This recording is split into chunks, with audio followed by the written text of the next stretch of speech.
सोलापूर शहरात ट्रान्सपोर्ट व्यावसायिकाचा विश्वास संपादन करून 5,54,258 रुपयांचा पीव्हीसी पॅनलचा माल लंपास करणाऱ्या सराईत ठगबाजाला एमआयडीसी पोलिसांनी जेरबंद केले।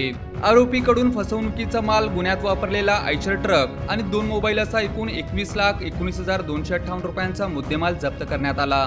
परवेज फैज अहमद मोहोळकर यांच्या न्यू इंडिया ट्रान्सपोर्टमधून 31 जुलै रोजी आयशर ट्रक चालकाने माल वाहतुकीचे भाडे मिळवून देण्याच्या बहाण्याने विश्वास संपादन केला। उमर ट्रेडर्स येथून 5.54 लाखांचा पीव्हीसी पॅनलचा माल विजयपूरला पोहोचवण्यासाठी घेतला, मात्र माल विजयपूरला पोहोचलाच नाही। चालकाने मालाची परस्पर विल्हेवाट लावत ट्रान्सपोर्ट व्यावसायिकासह मालमालकाची फसवणूक केली। या प्रकरणी एमआयडीसी पोलीस ठाण्यात गुन्हा दाखल होताच पोलिसांनी सीसीटीव्ही फुटेज आणि गोपनीय माहितीच्या आधारे आरोपीचा शोध सुरू केला। अखेर 21 ऑगस्ट रोजी अक्कलकोट रोडवरील बीएसएनएल टॉवर परिसरात आयशर ट्रकसह संचित थांबलेला असल्याची माहिती मिळाली।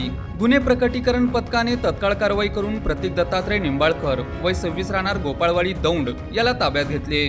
पोलिसी खाक्या दाखवताच त्याने साथीदार पंकज पारदे याच्यासोबत मिळून माल हडपल्याची कबुली दिल्याचे पोलिसांनी सांगितले। तपासात आरोपींकडून 5.54 लाखांचा पीव्हीसी पॅनलचा माल, 15 लाखांचा आयशर ट्रक आणि 65,000 रुपयांचे 2 मोबाईल असे जप्त करण्यात आले। या प्रकरणात आणखी कोणाचा सहभाग आहे का याचा तपास सुरू आहे। ही कारवाई पोलीस आयुक्त एम राजकुमार, पोलीस उपायुक्त प्रीतम यावलकर, सहाय्यक पोलीस आयुक्त अरुण देवकर यांच्या मार्गदर्शनाखाली वरिष्ठ पोलीस निरीक्षक भाऊराव बिराजदार, पोलीस निरीक्षक संगीता पाटील आणि पोलीस उपनिरीक्षक अल्फा शेख यांच्या पथकाने केली। एमआयडीसी पोलीस स्टेशनमध्ये दिनांक 31 जुलै 2026 रोजी एक घटना घडली होती। त्या घटनेच्या अनुषंगाने दिनांक 3 ऑगस्ट 2026ला गुन्हा दाखल झाला।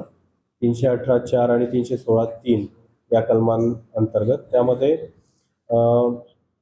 तो फिर्यादी जे आहे, फिर्यादीचे मुद्देमाल होता एक पीव्हीसी पॅनल पट्टी, त्याची किंमत आहे 5,54,258 रुपये।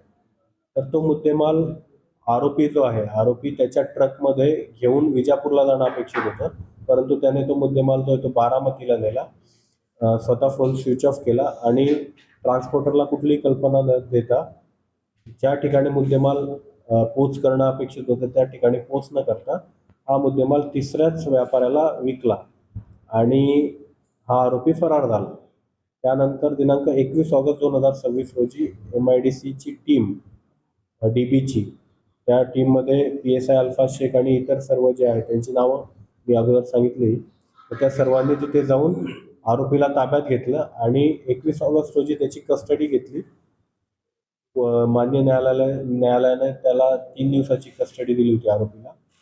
त्या कस्टडीमध्ये ट्रक 15 लाख रुपये किमतीचा आयशर ट्रक जो त्याने गुन्ह्यात वापरला होता, त्यानंतर ते जे पीव्हीसी पॅनल पट्टी जो मुद्देमाल तो घेऊन पसार झाला होता, ते 5,54,258 रुपयाचे पीव्हीसी पॅनल पट्टीचा मुद्देमाल आणि 65,000 किमतीचे 2 मोबाईल गुन्ह्यात वापरलेले, अशा प्रकारे 21,19,258 रुपये किमतीचा मुद्देमाल आरोपीकडनं पोलीस कस्टडी दरम्यान हस्तगत केलेला आहे आणि सदर आरोपीला आता MCR करण्यात आलेला आहे।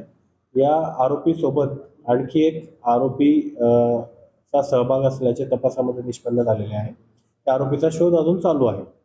जो आपल्या ताब्यात आहे त्याचं नाव जे आहे प्रतीक दत्तात्रय निंबाळकर, वय वर्ष 26। सदर आरोपी हा मूळ राहणार गोपाळवाडी, तालुका दौंड, जिल्हा पुणे इथला आहे आणि त्या आरोपीवरती या अगोदर दौंड पोलीस ठाणे पुणे ग्रामीण आणि खोपोली पोलीस ठाणे रायगड येथे गुन्हे दाखल आहेत।